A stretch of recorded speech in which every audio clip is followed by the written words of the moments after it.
Il y a une autre question, donc dans l'ordre, des tips pour garder la cohésion d'une équipe qui bosse à distance depuis plusieurs semaines. Alors, moi dans mon équipe, en fait, on avait déjà commencé à envisager tout ce qui était travail à distance quand on a eu la période de grève. Donc c'était au mois de décembre, qui avait duré quand même pas mal de semaines, donc 3 semaines au total. Donc c'est vrai qu'on avait déjà commencé un peu, à anticiper, tout ce type, de travail et maintenir une bonne équipe et une bonne cohésion d'équipe à distance. Donc là, quelques petites choses qu'on a mises en place et qui marchent plutôt bien.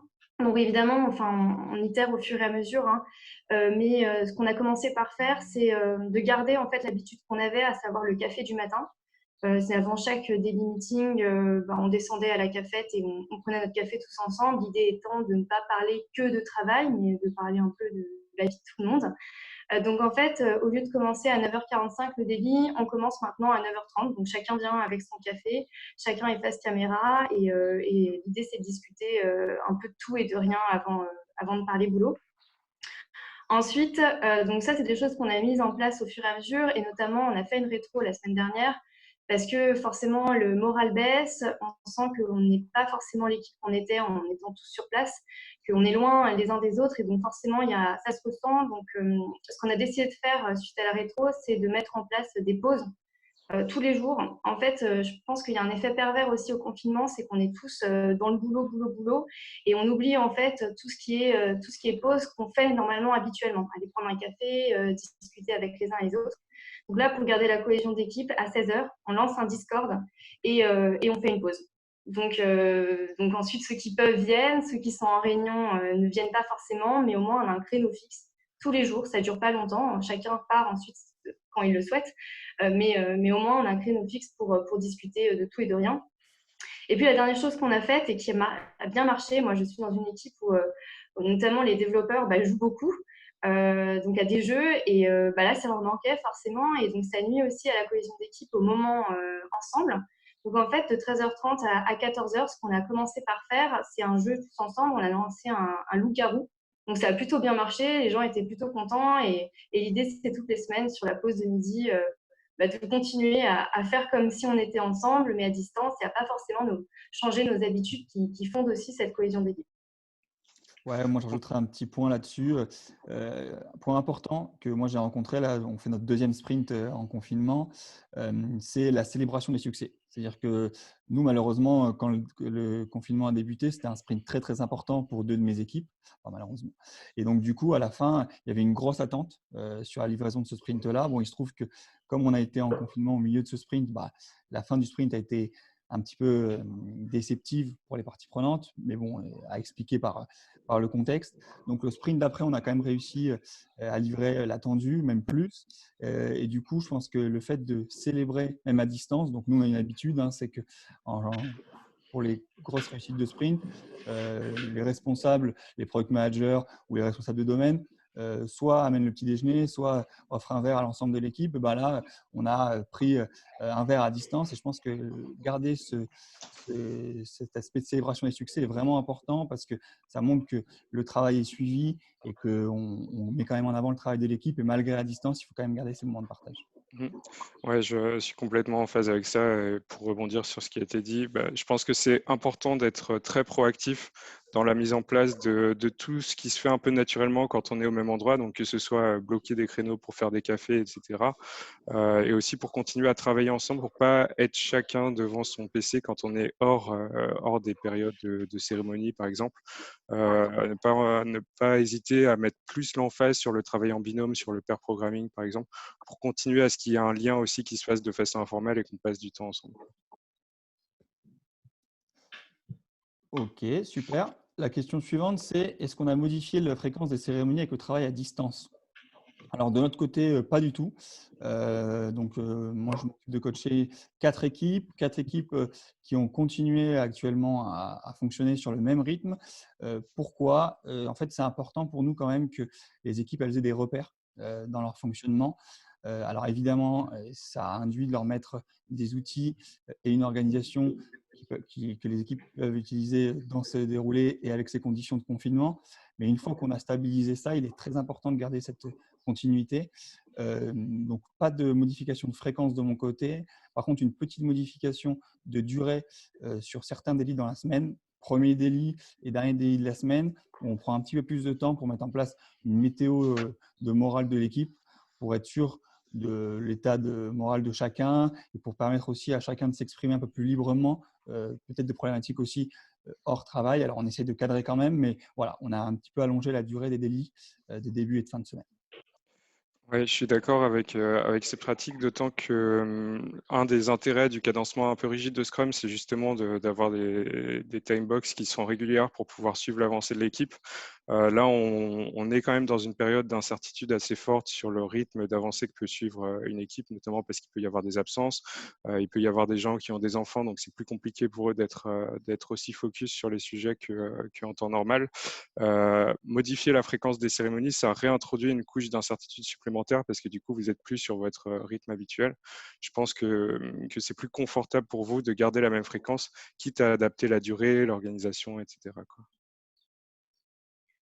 Ouais, je suis d'accord avec tout ce qui a été dit et simplement pour ajouter quelque chose, nous on a effectivement, chez mon client, on n'a absolument, pas modifié le rythme des cérémonies. Vraiment le sprint est ponctué par, les mêmes moments forts qu'on a, même quand on est en présentiel. La seule chose en fait, c'est, on est face forcément à certains écueils et notamment la session de backlog review, qui peut durer assez longtemps. Finalement, moi, j'ai décidé de la splitter en deux parce que, en fait, pour l'équipe, c'est assez difficile d'être plus d'une heure et demie, 2 heures à distance. Donc, en fait, pour que ce soit tout aussi efficace, c'est vrai que cette séance, j'en ai fait justement deux sous-séances pour qu'on ne perde pas en efficacité et surtout que l'équipe ne soit pas saoulée par le fait que ça soit une réunion quelque part assez longue. Et puis, tout ce qui est backlog review, ça peut être très prenant parce qu'il y a forcément des discussions techniques qui en découlent. Donc l'idée, en fait, c'est de se concentrer sur l'essentiel, de ne pas perdre en qualité et pour ça, de fragmenter ce genre de réunions qui peuvent être très longues. Mais sinon, on est sur le même type de cérémonie et la même fréquence. Ouais, c'est un très bon point d'Audrey sur lequel je voulais rebondir. Nous aussi, on a fait la même chose. Alors, pour le sprint planning, pour planifier, on a rajouté des points d'affinage supplémentaires à d'habitude parce que tout simplement, il n'y avait pas d'échange physique, les équipes ne se voyaient pas. Et donc, on en reviendra parce qu'il y a une question dessus, mais un des points de blocage particuliers de cette période, c'est le manque de communication directe. Et en fait, pour être sûr que les US étaient bien partagés, bien prêts à être embarqués, voilà, on a ajouté ça. Donc, le fait de splitter aussi le sprint planning, ça peut être un point très intéressant. Et comme le disait Audrey très justement, au-dessus d'une heure et demie, 2 heures à distance, garder l'attention des personnes et leur participation, c'est très compliqué. Donc, ne pas hésiter à splitter ces gros rendez-vous un peu. Ouais. Ouais, et du coup, j'amende un petit peu ma réponse précédente pour dire que modifier la fréquence, enfin modifier la durée des sprints, ça ne me paraît pas forcément la solution la plus pratique à l'heure actuelle. Par contre, effectivement, diviser les cérémonies pour pas avoir des plages de 3 heures où on est en conf call avec un casque sur les oreilles, ça par contre, ça peut être très utile et ça permet de garder les réunions efficaces. On a une question ensuite sur l'élément le plus complexe à gérer pendant un sprint lorsqu'on est à distance. On en parlait justement, c'est, je pense, le manque de communication en direct, enfin en tout cas pour moi, pour mes équipes. C'est-à-dire que je trouve que là, donc on l'attaque, on finit notre deuxième sprint à distance et la problématique, c'est qu'on s'est rendu compte qu'il y avait beaucoup plus d'échanges en cours de sprint sur les US qui avaient été engagés, ça paraissait moins clair. Et on a aussi beaucoup plus de mal à identifier les points de blocage. C'est-à-dire que comme on n'a pas cette communication directe, les équipes, elles vont plus difficilement écrire un mail pour mettre en avant un point de blocage, alors qu'à l'oral, quand la personne est à côté, on change plus facilement et on clarifie beaucoup plus vite les potentiels points de blocage. Alors, ce que nous, on peut conseiller dans ce genre de situation, c'est d'utiliser les outils à leur maximum. Par exemple, nous, ce qu'on faisait moins avant, c'est on a beaucoup plus développé les commentaires sur les cartes Jira pour diminuer aussi le nombre de mails échangés, pour, entre guillemets, remplacer les échanges en direct oraux. C'est-à-dire qu'on privilégie sur des petites problématiques ces échanges par écrit sur les commentaires Jira. Et pour les plus grosses problématiques, on privilégie évidemment les contacts oraux via les outils de communication. Mais voilà, pas hésiter à mettre en place soit des outils de communication rapides, type Slack, soit de profiter de l'ensemble des fonctionnalités proposées par nos outils. Ouais, et pour rebondir sur ce que disait François, effectivement, un des gros points de blocage, c'est ce manque de communication et même parmi les développeurs, simplement pour donner une petite anecdote. Donc, nous, notre équipe a terminé son sprint la semaine dernière et plutôt que de démarrer directement les US du sprint suivant, on avait un nombre de bugs que normalement on n'a pas d'habitude, mais un grand, grand nombre de bugs qu'il fallait donc forcément corriger. Donc en fait, pour moi, ce nombre de bugs, il est lié aussi au fait qu'on soit chacun à distance et que normalement, il y a une vraie entraide entre les développeurs et un vrai partage de connaissances. Et là, en fait, ce partage de connaissances, il est limité du fait qu'on n'est pas ensemble directement et donc on doit passer par des moyens de communication autres. Donc forcément, l'idée, c'est effectivement de passer par les commentaires Jira ou même de passer par tout ce qui est moyen de communication instantané pour faire comme si on était un peu les uns en face des autres et pouvoir communiquer normalement. Et voilà, on a pressenti en fait ce premier point de blocage à la suite du sprint, c'est que vraiment grand nombre de bugs qui est dû au fait à une entraide un peu plus limitée du fait de la distance et à une communication aussi forcément plus limitée, moins fluide. Ouais, je suis complètement en phase avec ce qui a été dit pour le coup là-dessus. Alors, les deux questions suivantes, elles sont sur le maintien du lien au sein des équipes. Je pense qu'on y a un petit peu répondu en début de séance. Je ne sais pas si vous avez des choses à rajouter, des éléments qui vous sont venus sur le sujet de la création du lien ou si on passe à la suite. Non, rien de particulier. Juste un mini point, c'est de bien s'inquiéter aussi dans cette période un petit peu plus du moral personnel des équipes. C'est-à-dire que Exact. la situation, au-delà évidemment de la situation sanitaire, mais la situation de distance peut être compliquée aussi à gérer pour le moral de certains. Donc voilà, moi, nous, on y a répondu à travers la météo qu'on installe dans les délits dans la semaine qu'on ne faisait pas précédemment, voilà, à savoir comment y répondre et pas hésiter aussi à privilégier ce que tu disais tout à l'heure, Théo, les travails en binôme, donc avoir des échanges un peu plus personnels et pas devant toute l'équipe, mais plutôt deux par deux comme ça. Mm. Et être vigilant sur le fait aussi que derrière l'écran, il y a des humains. Je sais que chez mon client actuel, pour des raisons de charge réseau, on ne peut pas utiliser la visio. Du coup, c'est très facile de dépersonnaliser un peu les interlocuteurs qu'on a. Donc voilà, je pense que ces moments off pour discuter aussi des problématiques qu'on rencontre tous, notamment par exemple les gens qui ont des enfants qui ont un confinement peut-être plus complexe à gérer que ceux qui n'en ont pas, pour qu'ils puissent aussi bénéficier de l'effet machine à café et lâcher de la pression auprès de leurs collègues, quoi. Ouais, justement, par machine à café, donc moi, dans mon équipe, on a un channel spécifique en fait sur Teams qui s'appelle Machine à café. Et en fait, l'idée, c'est de vraiment dédier cet espace à tout ce qui n'est pas d'ordre professionnel. Donc, les gens partagent les photos de leur jardin, les photos de leurs enfants, enfin, les photos de leur week-end, des petites vidéos, enfin, des choses amusantes. L'idée étant de vraiment créer ce moment de partage et de renforcer encore une fois la cohésion par des moments plus off.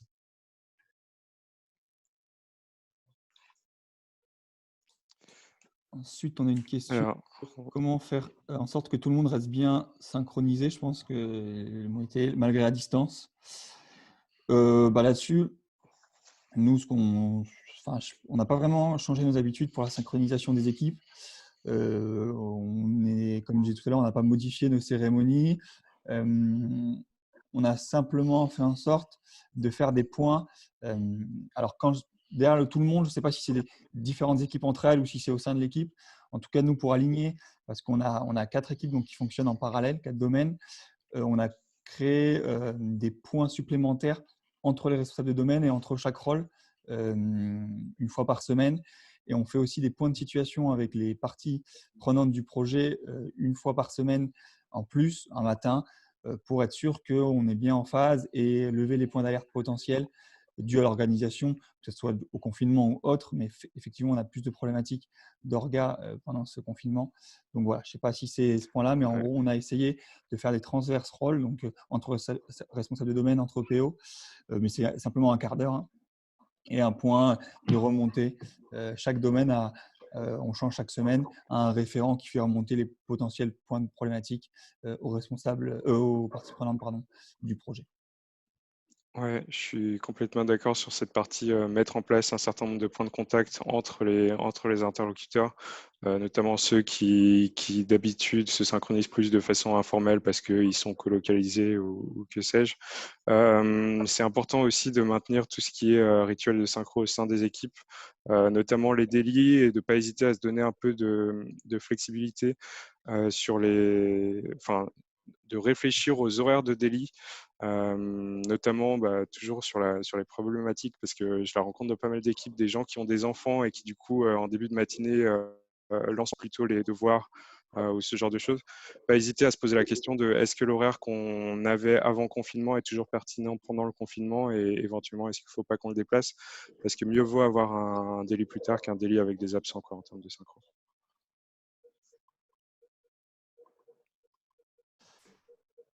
Ok, là-dessus, on a ensuite une question sur les dépendances inter-équipe.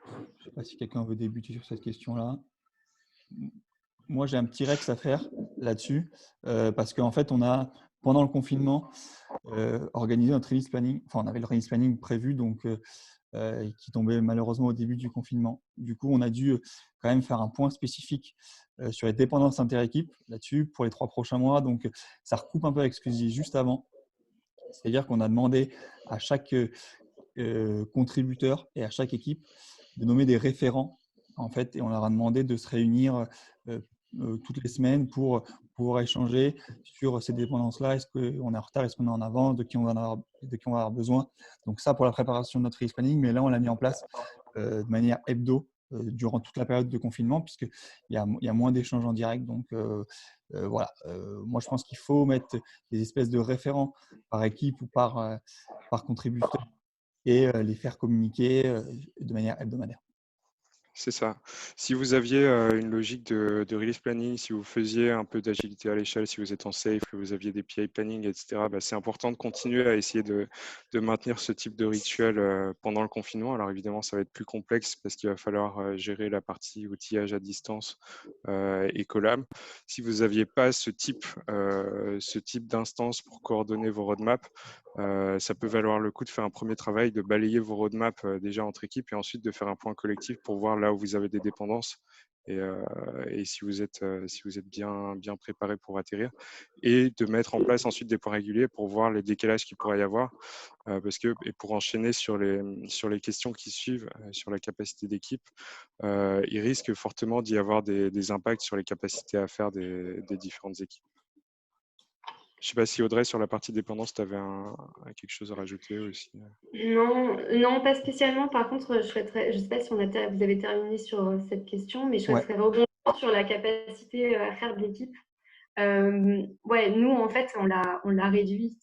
Quand on a vu, justement, je reprends mon histoire de bug, et quand on a vu qu'il y avait énormément d'erreurs, en fait, qui avaient été laissées, du fait de, je pense qu'il y a aussi une baisse de morale un peu qui joue aussi forcément sur la qualité du travail. Mais quand on a vu qu'il y avait aussi tous ces bugs, et quand on a vu de toute façon qu'on n'arrivait pas à terminer notre sprint, ce qui est assez rare parce que objectivement, ça fait maintenant 4 sprints qu'on a une vélocité qui est à peu près cadrée et à peu près la même. Là, vraiment, il y a eu un impact du confinement, on l'a vu, et sur les bugs et sur la capacité à finir en fait les US qui étaient prévus. Donc en fait, on était à une vélocité de 50-55 sur les derniers sprints, et là, on l'a réduite de moitié, donc à 25.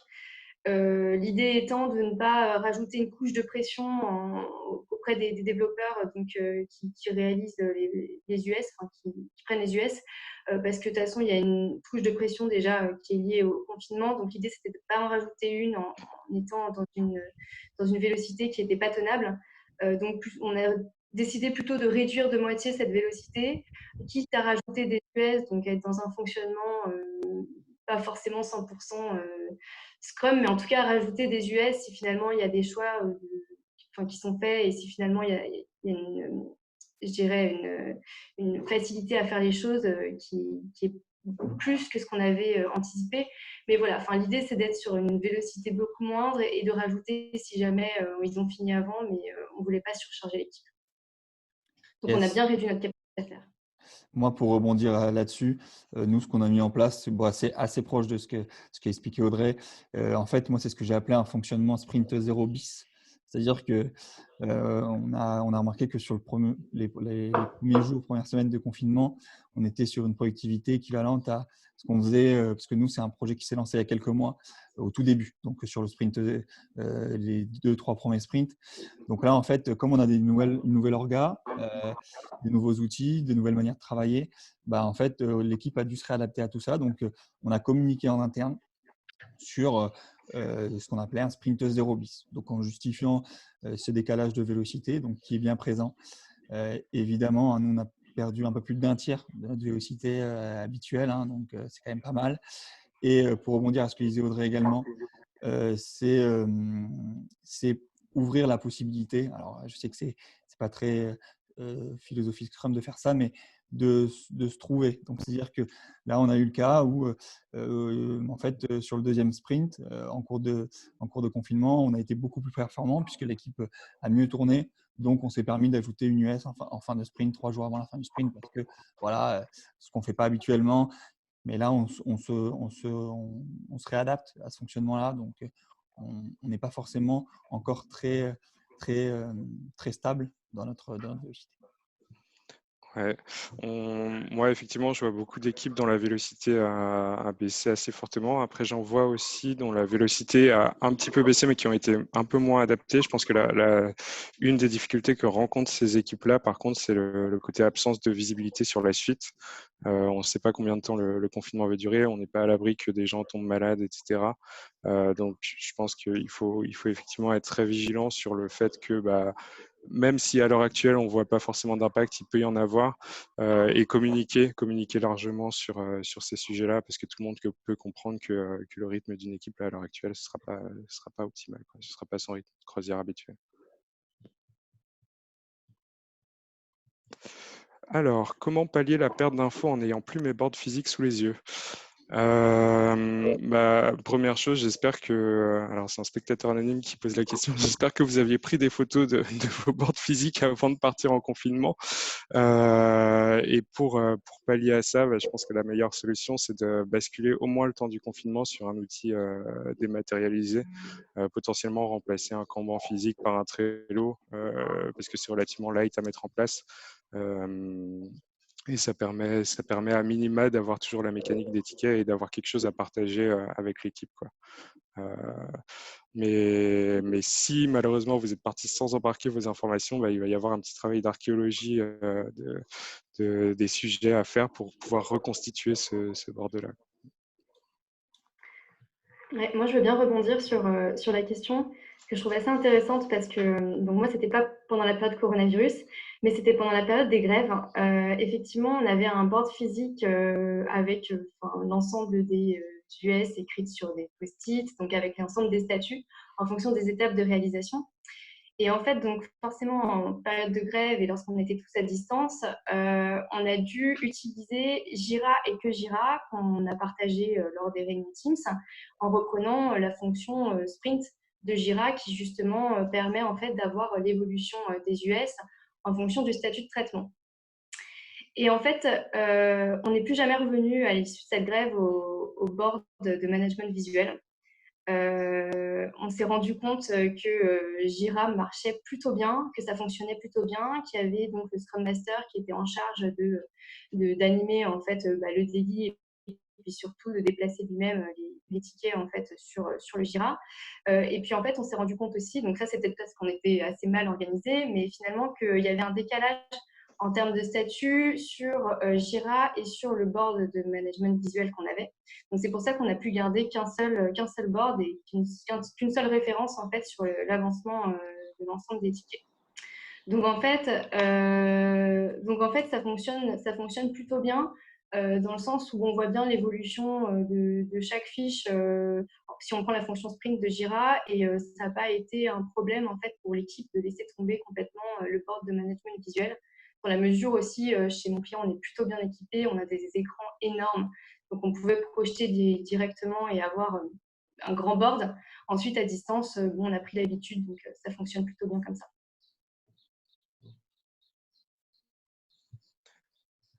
Okay.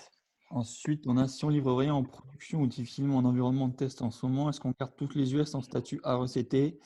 est-ce qu'on les valide? Est-ce qu'il y aura un sprint dédié?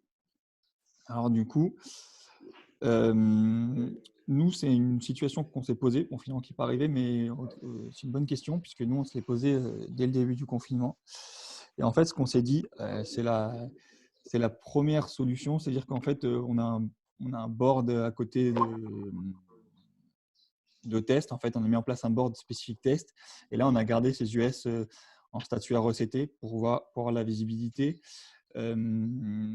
Alors, la deuxième solution est aussi une solution possible. Donc, c'est parce qu'on a choisi de choisir un sprint dédié à la fin, de se dire dès la fin du confinement, on met en place un sprint dédié test. Je pense que ça peut aussi fonctionner. Voilà. Nous, on a plutôt acté pour la première partie. Et en fait, on va voir dans notre release, nous, on a un sprint final de release qui est normalement dédié à une recette plus globale et surtout à un équilibre des potentiels retards. Et pour l'instant, ce qu'on a prévu, c'est de focaliser cette idée de reste de recette, si je peux l'appeler comme ça, à ce moment-là. Mais voilà, on n'a pas pris de décision, mais voilà, on va plutôt le pousser en fin de release, à voir ce que ça donne. Ouais. Je pense effectivement qu'il y a pas mal d'entreprises dans lesquelles les mises en prod ont été gelées au moins temporairement, mise en prod ou déploiement sur des nouveaux environnements.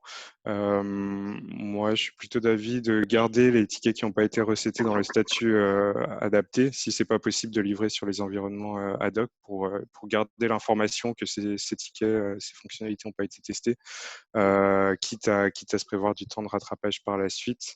Mais pour la période de confinement, du coup, d'adapter sa définition du terminé en disant bon, bah, maintenant, comme on n'est pas en mesure d'aller au-delà, on essaye d'amener notre contenu de sprint jusqu'à l'étape à reciter.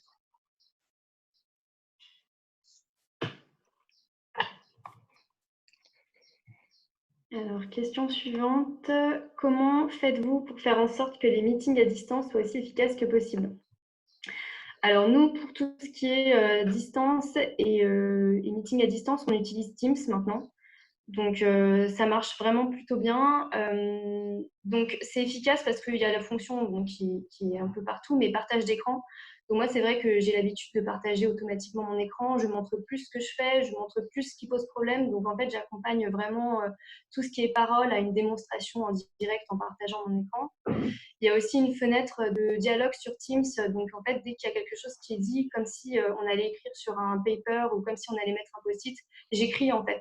Je mets des commentaires directement dans la fenêtre de dialogue pour que chacun ait un peu sous les yeux ce qu'il puisse se dire en termes de grands jalons ou s'il y a vraiment une idée importante qui vient d'être donnée.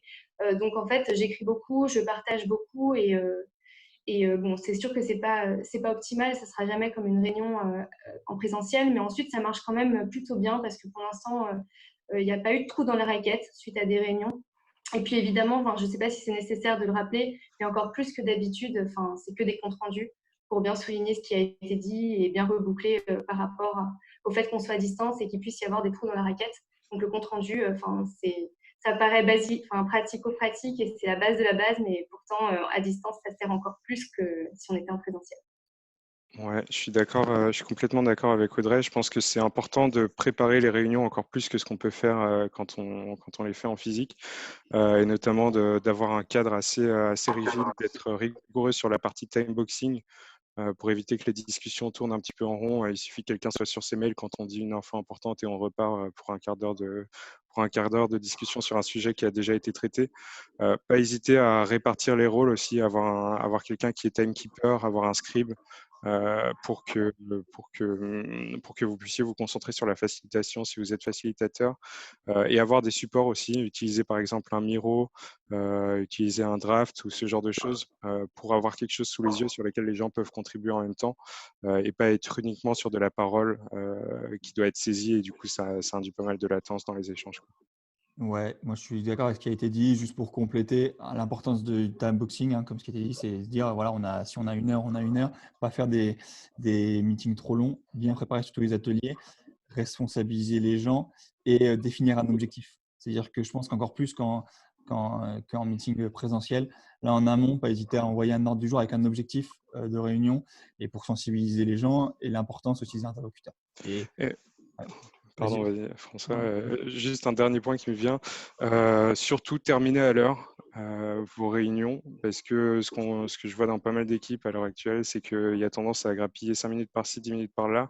Et en fin de compte, plus on avance dans la journée, plus les réunions commencent tard, ce qui fait que c'est un petit peu compliqué d'être efficace pour atteindre l'objectif pour lequel on s'était donné 1 heure quand on n'a plus que 3/4 d'heure de réunion, quoi. Donc, quand on termine les réunions à l'heure, ça permet de commencer celles qui suivent à l'heure aussi. Donc, être rigoureux là-dessus. Et pas hésiter aussi à décaler un peu les heures de début pour se dire on a 5 minutes de pause pour aller boire un verre d'eau, passer aux toilettes ou quoi que ce soit. Et éviter en fin de compte qu'on se retrouve en séance à attendre des gens, ce qui est assez frustrant pour tous les participants. On a une question ensuite sur l'atteinte des objectifs. Voilà, pour ne pas tomber dans les glissements de planning. Alors, on l'a pas abordé tout à l'heure. Voilà, pour être totalement transparent, en tout cas, moi, je n'ai pas de solution comme ça, clé en main, qui va vous dire, voilà, à distance, vous êtes aussi efficace qu'en présentiel, surtout à court terme. Par contre, j'ai plutôt un conseil à vous donner, c'est d'estimer au plus vite les retards potentiels et acter sur la communication. C'est-à-dire que nous, on a beaucoup misé sur la communication dès le début. Donc, dès la première semaine, on s'est refait un point pour revoir nos engagements, faire un scénario, on va dire, pessimiste, un scénario optimiste, et on les a communiqués. C'est-à-dire que je pense que ce qui est encore plus important que l'atteinte des objectifs, c'est la transparence. Et voilà, donc désolé, je n'ai pas de tips pour atteindre les objectifs définis, j'ai plutôt des tips pour essayer de reprioriser et être transparent pour donner de la visibilité au plus tôt. Mais bon, depuis tout à l'heure, on a quand même proposé quelques éléments, notamment l'utilisation d'outils, le fait de garder des personnes bien intégrées pour justement plutôt limiter la perte des objectifs. Ouais, je suis assez d'accord, notamment avec le point sur la repriorisation. C'est important d'avoir l'info au plus tôt pour pouvoir se poser la question de qu'est-ce qui est vraiment essentiel, parce que je pense que, comme le dit François, malheureusement, il n'y a pas de solution miracle et il y a de fortes chances que toutes les roadmaps d'équipe soient impactées. Du coup, la question de la priorisation devient d'autant plus cruciale, quoi. Et je pense qu'il y a aussi une question de responsabilisation de tous les rôles. Enfin, moi, je parle essentiellement du métier, de tous les rôles métiers qui sont parfois un peu en attente d'avoir de l'avancée et qui sont les premiers à nous taper sur les doigts si on ne respecte pas nos engagements. Je pense que là, c'est aussi important de les inclure dans le bateau, même si c'est important au quotidien, mais encore plus à ce moment-là pour leur dire voilà, quelles sont nos limites et comment on peut reprioriser et quels sont pour vous l'indispensable avec nos limites actuelles. Alors, en agilité, on met beaucoup l'emphase sur le management visuel. Comment avez-vous transformé cette pratique en confinement? Ça, on l'a déjà un petit peu évoqué, mais on passe beaucoup du coup par des supports dématérialisés pour essayer de conserver le côté manipulation et le côté disponibilité de l'info pour tous, malgré le confinement. Il y a beaucoup d'outils, je pense à Miro par exemple, qui offre des fonctionnements par équipe. Du coup, vous pouvez avoir un espace qui est réservé à votre équipe et qui est pérenne. Et du coup, comme vous auriez votre mur de bureau, d'open space où vous affichez vos supports, et ben là, vous avez une information qui reste accessible à tout le monde, quoi. Donc, ça peut être intéressant de mettre en place ce genre de choses. Je ne sais pas si vous aviez quelque chose à dire Non, de supplémentaire là-dessus. Non, ouais, tu as bien complété. En parlant de découper la review et le planning, si vous considérez que 2 ou 3 heures c'est long, est-ce que ça ne devrait pas être une chose à faire en temps normal, même quand ça n'a pas lieu en c'est une remote? très bonne question. C'est une très bonne question, effectivement. Alors, il y a deux aspects. Effectivement, 3 heures de réunion, même quand on est en physique, c'est long, puisque de toute façon, on dit qu'on a 3/4 d'heure d'attention d'affilée qui sont possibles. La contrainte qu'on n'a pas en physique, c'est qu'on peut faire des pauses en fait. C'est plus facile de dire on prend 10 minutes, on sort de la salle, on s'aère un peu, etc., que de le faire chez soi, parce qu'une pause devant son ordinateur, c'est pas la même chose que quand on est avec ses collègues, et ainsi de suite. Et la fatigue n'est pas la même non plus. Alors ça, c'est plus mon ressenti personnel, mais, mais je pense qu'il y a pas mal de gens qui le partagent, entre passer 1 heure et demie avec des gens en physique à échanger et passer 1 heure et demie face à son écran à attendre le moment de poser sa question, d'intervenir, etc. Je trouve que c'est plus crispant de tenir des meetings à distance et du coup, ça nécessite aussi plus de récupération. Donc, c'est plus compliqué d'avoir un très gros meeting, même si on essaye de mettre en place des pauses en distanciel. Ouais, enfin, je rejoins complètement Théo. Enfin, c'est vrai que moi, ce que j'ai ressenti et que lorsque j'ai décidé de splitter la backlog review, c'est que clairement, enfin, les développeurs notamment qui sont hyper partie prenante dans ce genre de réunion, disaient plus rien ou on sentait qu'en fait, il y avait vraiment euh, un écueil qu'on rencontre pas quand on est à distance et quand ça dure aussi longtemps. Donc là, en fait, c'est clairement ce que disait Théo, à savoir que la fatigue et la lassitude qu'on peut ressentir au bout d'1 heure et demie de réunion, par exemple, n'est pas la même qu'on soit directement avec ses collègues ou bien qu'on soit en fait à distance face à son écran d'ordinateur. D'autant qu'en Donc plus, de toute façon, pardon, excuse-moi, ouais non, vas-y, excuse-moi. Enfin, de toute continue. façon, ce type de réunion, c'est vrai que même quand on est en présentiel, au bout de 2 heures, même si on a fait des pauses avant, moi j'arrête parce que je sens clairement une baisse d'attention en fait de l'équipe. Donc, enfin, qu'on soit à distance ou qu'on soit en présentiel, ce type de réunion, lorsqu'elle dure trop longtemps, je la split et puis d'autant plus quand on est en présentiel, j'arrête beaucoup plus tôt. C'est vrai qu'en présentiel, on peut sentir ce genre de choses. En fait, on peut voir la personne qui pique du nez, celui qui décroche complètement, Ouais. alors qu'à distance, c'est plus compliqué à percevoir et ça laisse plus la porte ouverte à des trous dans la raquette, à quelqu'un qu'on pensait attentif et qui en fait a rien suivi de ce qu'on disait. Et en présentiel, si on est sur des gros ateliers, on peut avoir des ateliers qui vont durer toute une journée, etc. Mais c'est possible d'insérer des modules Energizer, des ateliers où on bouge, etc., où il faut se déplacer dans la salle et compagnie, ce qui redonne un peu de peps aux échanges. À distance, c'est beaucoup plus compliqué, quoi. On va dire aux gens, gardez votre casque sur les oreilles, levez-vous et marchez un peu dans votre, dans votre salon, quoi. Moi, je voudrais juste compléter un petit Rex parce que je suis en plein dedans. On a pris une décision, nous, en ce début de semaine. En fait, on a testé dans mes équipes justement le fait de faire plus de points d'affinage, comme je disais tout à l'heure, des points, ce qu'on appelle nous trois amigos. Donc, c'est des réunions entre un développeur, un testeur et le PO ou le BA ou enfin, la personne qui a rédigé l'US. Et en fait, ça faisait plusieurs mois qu'on se posait la question, est-ce qu'il ne faudrait pas justement plus en faire en courant de sprint, etc. Et puis, on ne prenait jamais le temps de le tester parce qu'on avait l'impression que ça nous prenait du temps dans le sprint et c'est toujours compliqué de revoir notre orga en continu. Et là, le confinement nous a permis de tester ça et en fait, ça a été adopté. Et donc, on va juste confirmer sa mise en place même à la fin du confinement. Donc, ça, c'est un très bon point. Et sur la revue, pareil, vu qu'on avait moins de temps, j'ai sensibilisé les équipes à travailler plus leur scénario de revue, ce qu'ils faisaient moins avant, c'est-à-dire qu'ils démontraient les US les unes après les autres, mais sans la mise en place d'un scénario pur. Donc, ça faisait quand même perdre un peu de temps, pas trop, mais l'efficacité était moindre. Et là, le fait d'insister sur ce scénario-là, ils ont également vu la plus-value. Et donc, on va continuer comme ça. Donc, voilà, pour répondre à votre question, moi, je vous incite vraiment à utiliser ces bonnes pratiques, même à la fin du confinement. Alors, est-ce que vous avez utilisé de nouveaux outils pour communiquer? Pardon, je ne sais plus si j'étais en muet ou pas. Dans les équipes que j'accompagne, on a commencé à utiliser Teams couplé avec Office 365. À la base, on était encore beaucoup sur de l'échange de mails, des versionning, etc. compliqués. Là, on est plutôt sur de la collab en direct sur les documents. Ça permet de gagner pas mal de temps et ça permet de clarifier les choses. On avait commencé un petit peu la transition avant le confinement, mais là, c'est vrai que les gens perçoivent beaucoup plus la plus-value d'avoir les modifs en live de leur support et de de pas être inondé par des échanges asynchrones comme on peut le faire sur le mail. Et Teams est de plus en plus utilisé aussi pour avoir des canaux un peu contextualisés qui permettent de garder de l'info, y compris sur des échanges un peu plus informels que lors de prendre des cours. Ouais, je suis complètement d'accord avec Théo et c'est vrai que nous, avant le confinement, on était sur Skype beaucoup. Enfin, c'était la messagerie instantanée qu'on utilisait en plus des mails. Et là, c'est vrai que Teams, déjà permet un historique, permet de partager directement, de faire des notifications. Donc, ça permet beaucoup de choses que Skype ne permet pas du tout. Et puis, enfin, au-delà de ça, pour moi, en tant que product manager, je trouve ça vital, en fait, ce type de messagerie instantanée parce que avec le confinement, il y a un effet pervers qui est de recevoir 50 mails, bien plus que d'habitude, et d'avoir 600 réunions positionnées sur la semaine. Je pense que ça rassure beaucoup les gens d'envoyer beaucoup de mails, de positionner des réunions, de se parler directement, etc.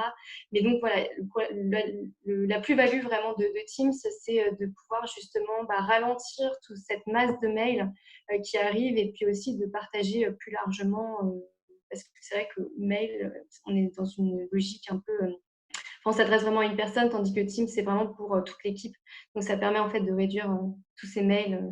Moi, je trouve ça vraiment bien.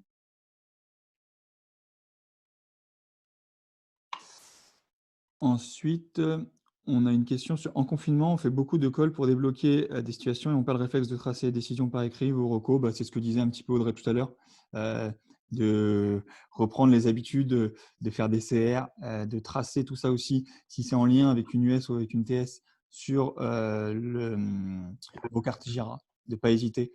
Donc voilà, à chaque fin de call ou de réunion, il faut acter un responsable à ces vêtements qui va soit faire un CR, soit retracer l'échange. Voilà. Moi, j'insiste vraiment sur les échanges sur les cartes parce que ça se perd pas mal. Et en fait, 2 personnes qui échangent par call et non dans l'open space, forcément, peut-être que les d'autres interlocuteurs intéressés n'ont pas entendu ou ne sont pas sensibles sur cet échange-là. Donc, pas hésiter à les inscrire dans les cartes.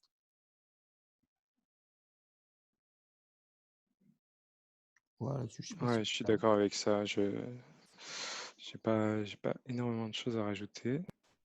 Quelle relation PO Scrum Master à distance?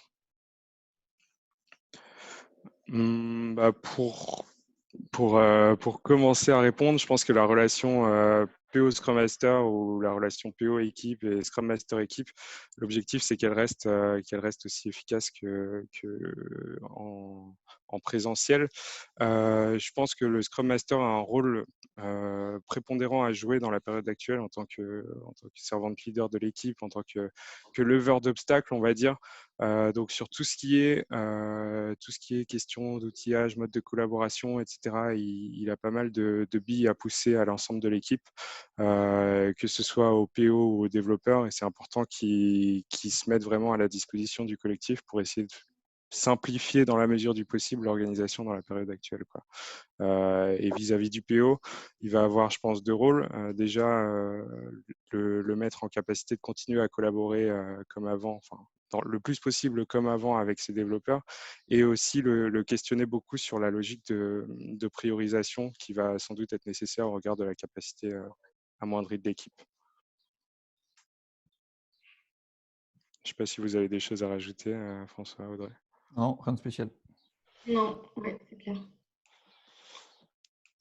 Okay. Comment se passe le coaching à distance pour accompagner les atteintes d'objectifs de sprint? Pas évident pour une fonction qui est très axée sur l'humain. Ouais, très bonne question. En fait, on change un petit peu de posture dans le sens où moi j'ai remarqué quelque chose, c'est que au quotidien, auprès des équipes, on a peu ou pas du tout une posture décisionnaire. C'est-à-dire qu'on incite plutôt les équipes à réfléchir et à les faire réfléchir, à trouver les solutions par elles-mêmes. Là, on change un petit peu de posture, c'est-à-dire dans le sens où, par exemple, tout simplement un exemple type, sur l'utilisation d'un outil, on va être plutôt en mode push et leur dire, voilà, si pour tel atelier, on vous conseille ça, ça, ça, et on va cadrer, voilà, pour utiliser ça pour un gain de temps et un gain d'efficacité. Donc, on est plus dans une posture de décisionnaire, ou en tout cas de les inciter à aller dans un sens que habituellement. Donc, voilà, on change plutôt de posture et évidemment, c'est aussi à nous, comment dire, de motiver les échanges, puisque les personnes viennent beaucoup plus vers vous en tant que coach quand vous êtes colocalisé et physiquement présent qu'à distance, puisqu'ils sont plutôt dans l'opérationnel. Donc, c'est à vous aussi d'être beaucoup plus présent dans les cérémonies, dans les délits, pour sentir un petit peu les points d'accompagnement spécifiques à effectuer. Ouais.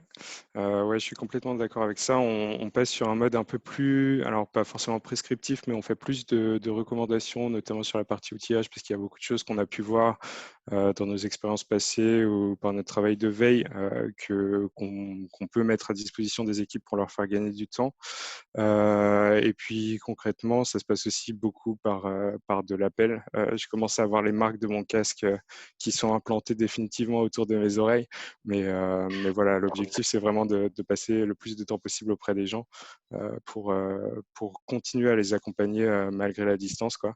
Et rester aussi dans cette optique d'humain et nous-mêmes continuer à considérer les gens qu'on voit comme des personnes avant tout et ne pas tomber dans le travers ou dans le risque que j'évoquais tout à l'heure de se dire derrière l'écran je vois plus rien, quoi. Et ça enfin personnellement je trouve que c'est ce qui est le plus challengeant à l'heure actuelle.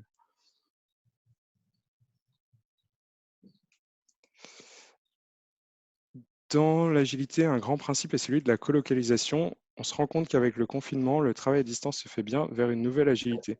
Ah, c'est super intéressant comme question. C'est vrai que ça a toujours été la grande discussion entre agilistes et même entre agilistes et le reste du monde. Est-ce que l'agilité à distance existe? Est-ce que l'agilité à distance est une bonne pratique? Comment faire de l'agilité à distance, etc. On voit que par la force des choses, elle existe à l'heure actuelle. Là où je modère un peu le constat, c'est que je trouve qu'on constate un petit peu les limitations du travail à distance, et notamment sur le côté échange informel et collaboration. Je pense qu'on perd un petit peu de qualité de relation au sein des équipes, et notamment sur tout ce qui est échange de bonnes pratiques ou collaboration entre développeurs, par exemple sur le pair testing, le pair programming. Je pense que ça nécessite du coup un effort supplémentaire, l'agilité à distance, mais on voit que ça fonctionne un petit peu. Là où j'ai une interrogation, c'est qu'on voit que ça marche à l'heure actuelle pour des équipes qui se connaissaient avant, qui avaient l'habitude de travailler ensemble. Dans quelle mesure est-ce que c'est transposable pour des gens qui ne se seraient jamais vus, pour lesquels il n'y a pas de relation de confiance qui peut exister, comme quand on a l'habitude de se réunir, de travailler ensemble, de faire des rétros en présentiel, quoi. Je pense que le télétravail, ça peut fonctionner pour une équipe agile, mais c'est important de conserver du temps pour se voir et qu'en sortie de confinement, ce sera important aussi de prévoir du temps pour être ensemble vraiment dans la même pièce, quoi. Oui, en complément, plutôt qu'une nouvelle agilité, c'est aussi une nouvelle méthode d'organisation en général, comme disait Théo, hein, c'est qu'aujourd'hui, le télétravail fait de plus en plus partie des entreprises, et je pense qu'après ce confinement, ce sera encore plus le cas, c'est-à-dire que les gens ont vu que ces choses marchaient, donc ça nous permet aussi de tester des choses et de voir en gros comment on peut adapter l'agile. Je ne sais pas si c'est une nouvelle agilité, mais en tout cas, c'est forcément une agilité adaptée. Il y a une question, je ne sais pas si Audrey, tu voulais ajouter quelque chose par rapport à ça, désolé. Non, ouais, pour moi, en fait, ce qui pose problème, c'est le manque de dialogue direct. C'est en ça que ça serait plus facile, enfin, plus difficile, en fait, d'avoir une agilité à distance. Après, enfin, je pense que même si c'est plus difficile, on peut quand même réussir à être agile à distance, justement en privilégiant des canaux de communication instantanés, donc pour favoriser tout ce qui est communication directe. Ok. Pour information, il ne nous reste plus beaucoup de temps, et comme on a 2-3 infos à vous donner après, on va encore prendre 2-3 questions. Et pour les questions auxquelles on n'aurait pas répondu, on fera un article de blog sur notre blog Advisory avec des réponses et des tips pour ces questions-là assez rapidement pour vous aider. Donc désolé de ne pas pouvoir avoir répondu à toutes les questions. On a une question sur une boîte qui fonctionne avec une équipe tech en sprint de 2 semaines, passe au chômage partiel à 50%, avec tous les salariés qui travaillent l'après-midi, ça fait des journées courtes, toutes les réunions sont mises l'après-midi. Intérêt à changer la durée de sprint, réduire la durée des cérémonies ou garder le process tel quel. Moi, j'ai un retour d'expérience puisque j'ai une partie de mes équipes qui travaillent avec un partenaire qui nous aide sur les développements. Et pareil, eux, leurs développeurs sont en chômage partiel une partie du temps. Donc, en fait, ce qui a été décidé, on n'a pas changé ni les durées de sprint, ni les cérémonies. Pour moi, c'est vraiment important, comme je disais tout à l'heure, c'est un cadre, et j'ai peur que changer, modifier ça ait plus de conséquences sur l'après. Donc, ça fait un peu un double changement. On a impacté la vélocité, évidemment. Donc, on a essayé de recalculer en fonction. Alors, sachant que ce n'est pas une vélocité, si c'est un chômage à 50%, divisé par 2, parce qu'il y a le temps de reprise des sujets, etc., etc. Donc, à vous de voir. Je propose, moi, le test and learn, le faire sur une période, voir comment ça évolue. Et aussi, modifier la charge des comités, réunions, etc. Nous, quand ça a été annoncé, on a fait une réunion simplement pour voir les agendas. On a ouvert des agendas de ces personnes concernées et dire, bah voilà, dans les prochaines semaines, qu'est-ce qui est obligatoire ou pas obligatoire. On ne parle même plus de prioritaire ou pas prioritaire. C'est obligatoire ou pas obligatoire pour vraiment focuser sur leur activité principale qui est le développement. Ouais, je suis complètement en phase avec ça. Avec toujours comme c'est évoqué dans la question, la logique d'itération, d'amélioration continue, ne pas hésiter à évoquer le point en rétro pour voir si ça a été efficace et s'il y a de nouveaux ajustements à apporter au process. Est-ce qu'on prend une dernière question? Ouais, il y a pas mal de questions sur les baisses de morale qui apparaissent dans les équipes. Je suis en train de parcourir. Je ressens une baisse de morale dans mes équipes. Est-ce que vous avez d'autres outils ou tips pour travailler sur ce sujet? Des idées pour repérer une baisse de morale chez un collaborateur? Et il y en avait quelques autres. Je pense que pour traiter le sujet de la baisse de morale, c'est important déjà d'être transparent dessus et de créer un climat de confiance au sein de l'équipe pour que les gens se sentent de partager ce type de problématique. C'est normal d'avoir des coups de mou, c'est une période qui est compliquée pour tout le monde, donc il ne faut pas hésiter à se le dire et à pouvoir voir si éventuellement il y a des sujets par exemple, de charge de travail qui apparaissent parce qu'il y a des gens qui vont surcompenser la distance en se lançant dans le travail à corps perdu, mais qui vont le payer cher derrière. Est-ce qu'il y a d'autres alertes? Est-ce qu'il y a des sujets sur lesquels on peut aider une personne qui se sent en difficulté dans son travail ou dans sa vie, tout simplement à l'heure actuelle? Et derrière aussi de conserver la dynamique, comme tu disais, François, de célébrer les succès. Parce qu'à l'heure actuelle, on est un petit peu bombardé de mauvaises nouvelles, que ce soit dans les projets ou tout simplement dans la vie. Hein, l'épidémie, elle touche tout le monde. Donc, le fait de prendre des petits temps de célébration pour dire bah, ça, on a bien réussi à le faire, même sur des choses un petit peu mineures, je pense que c'est encore plus important aujourd'hui qu'en temps normal, quoi. Donc se dire, bah voilà, par exemple le vendredi en fin de journée, on prend un apéro avec l'équipe pour dire, bah voilà, encore une semaine de passé, on a réussi à tenir le choc. Et puis on est dans une situation exceptionnelle, on essaiera de faire au mieux tous ensemble, quoi. Ouais, je pense que vraiment la baisse de morale, bah, après, c'est inhérent un peu à toutes les équipes. Ça m'étonnerait qu'une équipe soit on fire du fait du confinement. Je pense que en fait, c'est vrai que après moi, je connais plutôt bien les gens de mon équipe, donc je vois tout de suite en fait quand il y a quelqu'un qui se sent moins bien, même à distance, on le sent au ton de la voix, on le sent à la dynamique en fait. Donc c'est vrai qu'il faut être assez vigilant sur ce type de personnes. Même en rétro, je pense que lorsqu'on a fait la rétro la semaine dernière, bah justement l'équipe s'est plutôt bien exprimée. Là, ça va pas, etc. Donc il faut bien laisser une prise de parole et laisser les gens en fait s'exprimer quand ça va pas. Enfin, la parole, c'est libérateur, donc il faut le dire. Ensuite, moi, je connais bien mon équipe. Je sais que mon équipe, bah, justement, sur tout ce qui est jeu, sur tout ce qui est moment de partage, c'est hyper important pour eux d'avoir ce type de moment. Donc, c'est pour ça qu'on privilégie ces moments pour que justement bah, la baisse de morale au travail, elle soit pas trop forte et qu'elle soit un peu compensée et qu'il n'y ait pas cet effet confinement qui vienne en fait bah, disséminer tout le moral de l'équipe. Et pour le coup, sur ces sujets-là, notamment sur la confiance au sein de l'équipe, c'est très important de fonctionner par l'exemple, quoi. Donc vous-même, au sein de votre équipe, soyez transparent sur vos difficultés et n'hésitez pas à les aborder, parce que c'est ce qui permettra de libérer la parole si vous avez l'impression qu'à l'heure actuelle, les gens gardent leurs problèmes pour eux, quoi. Ok, ce que je vous propose, c'est d'arrêter là pour les questions-réponses. Merci beaucoup, hein. Encore une fois, on répondra aux questions restantes via un article du blog qu'on diffusera. On va vous mettre juste à la fin aussi nos adresses mail dans le chat si vous voulez nous contacter de manière personnelle. On va juste terminer très rapidement avec nos tips globaux et les outils. Voilà. Donc, sur les tips, ce qu'on vous conseille en premier, c'est d'adapter ses engagements au contexte. Hein, on le disait, hein, une équivalence de sprint 0. Donc, on ne va pas se mentir, il y a forcément des conséquences sur l'engagement. Donc, autant être transparent au plus vite et de revoir ses engagements en fonction du contexte, quitte à le faire évoluer donc sur un format test and learn. être positif et optimiste dans la communication. Ça, c'est indispensable. On parlait tout à l'heure des rétrospectives. Toujours être quand même plutôt porté sur l'optimisme et le positif dans cette période un petit peu compliquée. Voilà. Et puis, ne pas oublier de célébrer les succès. Donner les bons outils aux équipes. On va vous les présenter très rapidement juste après. Mais ça, c'est indispensable. Ça, c'est un travail à faire qui a sans doute dû être fait, mais sinon à faire très rapidement sur voilà, quel type d'outil pour quelle situation. Voilà, et demander, ne pas hésiter à aller sur notre blog. On a un article dessus sur tous les outils en fonction des types d'ateliers. Ouais, et puis du coup, sur les points suivants, on a un petit peu parlé du fait d'être proactif sur le travail en binôme, que ce soit entre développeurs, entre PO développeurs ou autres, pour ne pas rester tout seul devant son écran la majorité du temps. Être rigoureux sur la préparation des ateliers et cérémonies plus que d'habitude, ne pas hésiter à répartir les tâches aussi, notamment en réunion, sur tout ce qui est prise de notes ou timekeeping.